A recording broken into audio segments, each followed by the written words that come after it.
अस्सलाम वालेकुम, मेरा नाम है बाबर अली हाशमी। आप देख रहे हैं ब्यूटी फैक्ट्स। हम अक्सर स्किन के रिलेटेड वीडियोस बनाते रहते हैं और हम हेल्थ के टॉपिक को इग्नोर कर देते हैं। हम अंडर एस्टिमेट करते हैं अपनी हेल्थ को, जिसकी वजह से हमारी स्किन के ऊपर भी, हमारे हेयर्स के ऊपर भी, हमारे नेल्स पे, हमारी आई साइट पे, हमारी पूरी बॉडी पे बहुत बुरे असरात पड़ रहे हैं और आगे भी पड़ते रहेंगे। तो हम आज 4 चीज़ों के बारे में बात करेंगे। इन चीज़ों का ख्याल रखना बहुत ज़रूरी है और ये इनडायरेक्टली आपकी स्किन को भी बेहतर करेंगी और आपके बालों को भी, आपकी आई साइट को भी, आपकी आंखों के कलर को भी, डार्क सर्कल्स को भी, एक्नी के लिए, एक्नी स्पॉट्स के लिए, ये तकरीबन आपकी ओवरऑल हेल्थ के लिए ये 4 चीज़ें बहुत ज़रूरी हैं। ये 4 चीज़ें कौन सी हैं, इनके बारे में सुनने के लिए, समझने के लिए आपको ये वीडियो पूरी देखनी पड़ेगी। और कोई भी वीडियो अधूरी छोड़ के जब आप जाते हैं तो आप आधी इन्फॉर्मेशन लेके जाते हैं जो ख़तरनाक हो सकती है। ये खैर आज की वीडियो ख़तरनाक तो नहीं है, लेकिन आधी इन्फॉर्मेशन का फ़ायदा कोई नहीं होता, ठीक है। तो मेरे पास यहाँ पे 4 चीज़ें लिखी हुई हैं। ये वो 4 चीज़ें हैं जो आप ऐसा समझ सकते हैं कि मेरी ज़िंदगी का अब तक मेरी जो लाइफ है उसका निचोड़ है, कि अगर आप इन 4 चीज़ों का ख्याल रखेंगे तो आई थिंक आप कैंसर से भी बच जाएंगे। ये बहुत बड़ा दावा है और ये कोई छोटी बात नहीं होती। मतलब 10-15 साल का जो मेरा एक्सपीरियंस है इस फील्ड के अंदर, कि मैंने बहुत सारी किताबें भी पढ़ी, बहुत सारे लोगों को सुना, बहुत सारे डॉक्टर्स के पास गया, बहुत सारे हकीमों के पास गया, होम्योपैथिक के डॉक्टर के पास गया। उसके अलावा मैंने बड़े लोगों की बातें सुनी, छोटे बच्चों की, फ़ीमेल्स की, मेल्स की। मेरे पास बहुत सारे फीडबैक आते रहे हज़ारों की तादाद में, क्योंकि मैं सोशल मीडिया के ऊपर बहुत ज़्यादा एक्टिव रहता हूँ, तो लोग मेरे साथ अपने मसाइल शेयर करते हैं। तो मैंने जो निचोड़ निकाला है वो इस वीडियो में मैं आपके साथ शेयर करने वाला हूँ। तो इस चैनल को सब्सक्राइब करें इस तरह की वीडियोस देखने के लिए। और अगर आप ये समझते हैं कि सिर्फ क्रीम लगा के, सीरम लगा के, सिर्फ कुछ चंद गोलियां खा के हम अपनी सेहत को बहुत ज़्यादा बेहतर कर सकते हैं, आप बिल्कुल गलत हैं। वीडियो के आखिर में आपके साथ 2 चीज़ें शेयर करूँगा, वो आपके लिए बहुत ज़रूरी हैं, तो वो सुनने के लिए वीडियो आखिर तक लाजमी देखें। खैर, बात करते हैं सबसे पहली क्या चीज़ है जिसके बारे में हमने गौर करना है, वो है आपका HB टेस्ट। HB टेस्ट हम नहीं करवाते जब तक हमें डॉक्टर नहीं कहता। और डॉक्टर हमें कब कहता है? जब हमें कोई ना कोई मसला बन जाता है, हम डॉक्टर के पास जाते हैं, 2-3 दफ़ा डॉक्टर हमें वैसे ही दवाइयाँ दे देता है आजमाने के लिए कि शायद इससे ठीक हो जाएंगे आप, लेकिन आप ठीक नहीं होते, जिसकी वजह से डॉक्टर हमें कहता है कि आप HB टेस्ट करवाएं जाके। हो सकता है आपके अंदर खून की कमी हो, रेड ब्लड सेल्स जो हैं उनके अंदर जो प्रोटीन है जो ऑक्सीजन को कैरी करता है, वो जैसे जैसे कम होता है तो आपका जो HB टेस्ट का जो नंबर है वो कम होता जाता है। HB टेस्ट में जो आपका एग्जैक्ट फिगर आना चाहिए वो मेल में तकरीबन 12 से 14 तक आना चाहिए, ठीक है, 12 से 14 तक। और जो फीमेल में तकरीबन 11 से 13 तक अगर ये नंबर आता है HB टेस्ट में, तो ये बिल्कुल ओके है, नॉर्मल है, आप इजी हो सकते हैं कि आपके HB में कोई प्रॉब्लम नहीं है। अगर इससे ज़्यादा है तो आपके हाथ पैर जो हैं वो सुन होना शुरू हो जाएंगे। आप अगर सो रहे हैं तो आपका सर जो है वो आधा सुन होना शुरू हो जाएगा। अगर ये HB से कम हो जाती है, आपकी स्किन के ऊपर झुर्रियाँ पड़ जाएंगी, प्रीमेच्योर रिंकल्स जिनको कहते हैं, आपके बाल गिरना शुरू हो जाएंगे, उम्र से पहले आपके बाल जो हैं वो सफ़ेद होना, ग्रे होना शुरू हो जाएंगे, आपकी आई साइट वीक होना शुरू हो जाएगी। तो HB जैसे जैसे कम होती जाएगी आपके मसाइल बढ़ते जाएंगे। अगर ये बहुत ज़्यादा कम हो जाती है, तकरीबन 4-5 पॉइंट तक आ जाती है मेल में या फीमेल में किसी में भी, तो इसमें बुखार आपका नहीं उतरेगा, भूख नहीं लगेगी, अगर आप खाना खाएंगे हज़म नहीं होगा, बहुत सारे मसाइल बनेंगे और आपकी स्किन कभी भी ठीक नहीं हो सकती जब तक आपकी HB ठीक नहीं होगी।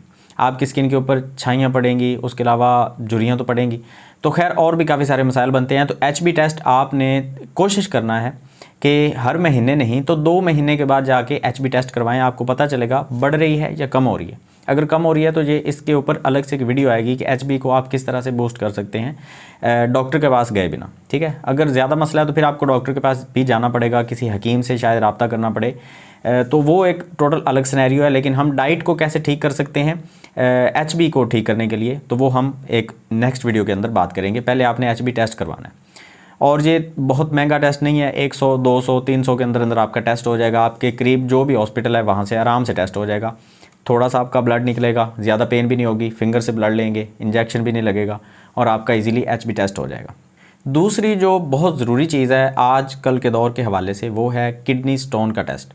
किडनी का अल्ट्रासाउंड करने के बाद आपको एक रिपोर्ट दी जाती है जिसमें आपको ये बताया जाता है कि किडनी में या आपके ब्लैडर में, मसाने के अंदर, या उसकी जो नालियाँ होती हैं, जो किडनी से मसाने तक जो नाली आ रही होती है जिसके अंदर आपका पेशाब होता है, कैरी करता है, वो नाली के अंदर पत्थरी वगैरह है या नहीं, स्टोन है या नहीं, ठीक है। उसकी वजह क्या है इस टेस्ट करवाने की? हमारे अंदर अक्सर छोटे छोटे स्टोन बन जाते हैं जिसकी हमें पेन नहीं होती, और वो पेन उस वक्त तक नहीं होती जब तक उसका साइज़ 8 mm से ज़्यादा नहीं हो जाता। अक्सर औकात, ये हर किसी के साथ ऐसा नहीं है, लेकिन अक्सर औकात देखा गया है कि 8 mm तक, 8 मिलीमीटर तक जब तक उसका साइज़ होता है तब तक हमें ज़्यादा पेन नहीं होती। जब इससे ज़्यादा बढ़ता है, ये किडनी जैसे बनती है तो इसका साइज़ बढ़ना शुरू हो जाता है, ठीक है।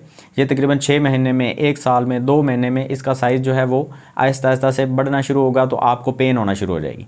जब ये तकरीबन 8 mm से कम है तो आप इसको दवाइयों की मदद से निकाल सकते हैं, पेशाब की नाली के ज़रिए ये निकल जाएगी। लेकिन अगर आप बिल्कुल एहतियात नहीं करते, कोल्ड ड्रिंक का इस्तेमाल बहुत ज़्यादा कर रहे हैं, पालक खा रहे हैं, साग का इस्तेमाल कर रहे हैं, दाल बहुत ज़्यादा खा रहे हैं, तो इस सूरत हाल में ज़्यादातर तो कोल्ड ड्रिंक की वजह से या चिकन खाने की वजह से पथरी जो है वो बहुत ज़्यादा उसका साइज़ बढ़ता जाता है। और अगर आपको पता ही नहीं है कि आपके अंदर स्टोन है, तो उसमें ये होगा कि आपको बोझलपन तो रहेगा, पेन नहीं होगी, लेकिन इसका साइज़ बढ़ता जाएगा, और साइज़ बढ़ने से बाद में पेन भी होगी और बात ऑपरेशन तक पहुंच जाएगी। तो ये टेस्ट बहुत ज़रूरी है। आपको पहले पता होना चाहिए कि आपकी किडनी के अंदर अगर स्टोन है तो पहले दवाइयाँ लेके इसको निकाल दें, और साथ में अपनी परहेज़ भी शुरू करें। तो कोशिश करें कि 6 महीने के अंदर एक दफ़ा अल्ट्रासाउंड लाजमी करवाएं। 1000 रुपये फ़ीस होती है अल्ट्रासाउंड की, ज़्यादा नहीं है। 6 महीने के बाद 1000 रुपया लगाना कोई बड़ी बात नहीं अपनी सेहत के लिए। आपको पता चलेगा आपकी किडनी जो है वो हेल्दी है या नहीं, क्योंकि अगर हेल्दी नहीं है तो पहले उसका ट्रीटमेंट करवाएं ख़राब होने से पहले। अगर ख़राब हो गई तो बाद में किडनी को ट्रांसप्लांट करवाना कोई आसान बात नहीं है। ये आप भूल जाएं कि आप ट्रांसप्लांट करवा के भी ठीक से ज़िंदगी गुजार सकेंगे। तो किडनी बहुत बड़ी नेमत है हमारे पास, इसका ख्याल रखें। तीसरे नंबर पे जो चीज़ है, ये सुन के आपको लगेगा कि ये तो कोई ज़रूरी चीज़ नहीं है, लेकिन आपको इसका एहसास तब होगा जब आपकी एज 40 ईयर से या 50 ईयर से अबव होगी। वो है फ़ैट परसेंटेज। हर बंदे के ऊपर जो चर्बी है उसके फ़ैट परसेंटेज अलग अलग होते हैं। आप इसको कैलकुलेट भी करवा सकते हैं। आपके करीब कोई भी अगर जिम है, आप जिम में जाएं, वहाँ पे जाके वो जो ट्रेनर होते हैं या जिम का कोई ओनर है, अगर आपका कोई दोस्त है, रिश्तेदार है, या किसी भी जिम में आप चले जाते हैं, उनसे कहें कि मेरे फ़ैट परसेंटेज चेक कर दें। उनके पास एक कैलकुलेटर होता है फ़ैट परसेंटेज को चेक करने के लिए। वो उससे आपकी बॉडी के फ़ैट परसेंटेज चेक करेंगे। एक तो यहाँ पे लगाएंगे, ठीक है, और इस तरह से लगेगा वो। दूसरे नंबर पे यहाँ से लगेगा। तीसरे नंबर पे आपकी थाई पे, आपकी टांग के ऊपर लगा के वो चेक करेंगे 3 जगह पे, और उनको वो डिवाइड करेंगे। उनको पता चलेगा आपकी बॉडी पे फ़ैट कितनी है और आपका जो वेट है क्या वो ठीक है या ओवर वेट होते जा रहे हैं आप, ठीक है। तो वो आपको जिम में कोई भी ट्रेनर बता सकता है। मैं आपको थोड़ा सा आइडिया दे देता हूँ कि अगर आपके फ़ैट परसेंटेज 8% से ज़्यादा हैं तो वो ज़्यादा हैं। अगर 8 से कम है तो आप बिल्कुल हेल्दी हैं, फिट हैं, आपको कोई प्रॉब्लम नहीं होगी, आप हार्ट पेशेंट नहीं होंगे। उसके अलावा आपको उठने बैठने में, भागने में, चलने फिरने में, कोई स्पोर्ट्स में, एक्टिविटी में किसी तरह की आपको दिक्कत नहीं होगी, और आप बिल्कुल ज़बरदस्त किस्म की लाइफ गुजार रहे होंगे। अगर 8% से आपकी फ़ैट ऊपर जाएगी, आपको चलने में दिक्कत होगी, वज़न उठाने में दिक्कत होगी, सोने में दिक्कत होगी। उसके अलावा आपको आहिस्ता आहिस्ता से और भी मसाइल जो हैं वो बनना शुरू हो जाएंगे, जिसके अंदर डायबिटीज़ की प्रॉब्लम आएगी। उसके अलावा ब्लड प्रेशर की प्रॉब्लम आएगी, या हाई हो गया या उसके बाद लो हो गया।